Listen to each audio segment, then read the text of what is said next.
भाई मेरा नाम सोनिया है। मेरे अम्मी अब्बू नहीं है, अस दो भैनां वा ते मैं अपनी भैन का निकाह करना है। दो भैनां, दो मेरे 3 बच्चे ने मेरे। एक पोलियो का मरीज़ है ते मेरा मियाँ दिहाड़ियां करदा, लोकां दियां पैलियां स्प्रे करके ते मेहनत मजदूरी करदा। उत्थों 400-500 रुपया कमांदा है। साडा बड़ा औखा गुजारा हुंदा। साडा अपना घर बूआ भी नहीं है। असीं चाचे दे घर च मैं रहन डई आं।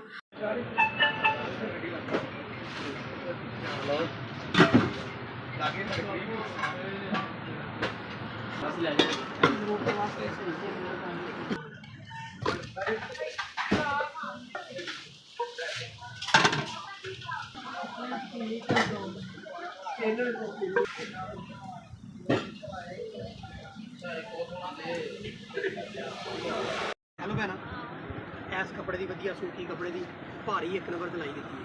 ਤੁਸੀਂ ਬਿਸਤਰੇ बड़े अच्छे लैके दिते ने, मैं खुद पसंद किए, मैनूं बड़े पसंद ने।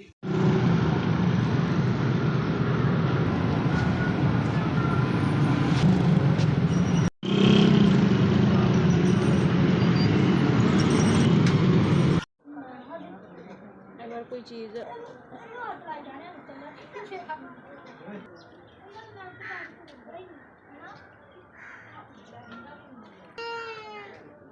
ਤੁਸੀਂ 2 ਮੰਜੀਆਂ, ਪ੍ਰੈਸ਼ਰ ਕੁੱਕਰ, ਕੋਲੀਆਂ, ਚਮਚੀਆਂ, ਥਾਲੀਆਂ, ਗਲਾਸ, ਡਿਨਰ ਸੈੱਟ, 2 ਰਜਾਈਆਂ, 2 ਤਲਾਈਆਂ, ਸਰਾਣੇ ਤੁਸੀਂ ਲੈ ਕੇ ਦਿੱਤਾ।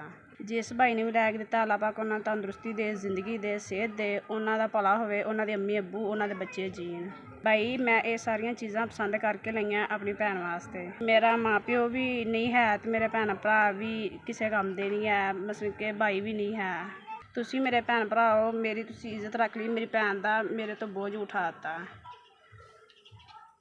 ਭਾਈ ਤੁਸੀਂ ਕੁਛ ਪੈਸੇ ਵੀ ਦਿੱਤੇ ਨੇ ਮੈਨੂੰ, ਤੇ ਜਿੰਨਾ ਸਮਾਨ ਦਾ ਟੋਟਲ ਖਰਚਾ 65,000 ਰੁਪਇਆ ਹੋਇਆ। ਜਿਨ੍ਹਾਂ ਭੈਣ ਭਰਾਵਾਂ ਨੇ ਹਿੱਸੇ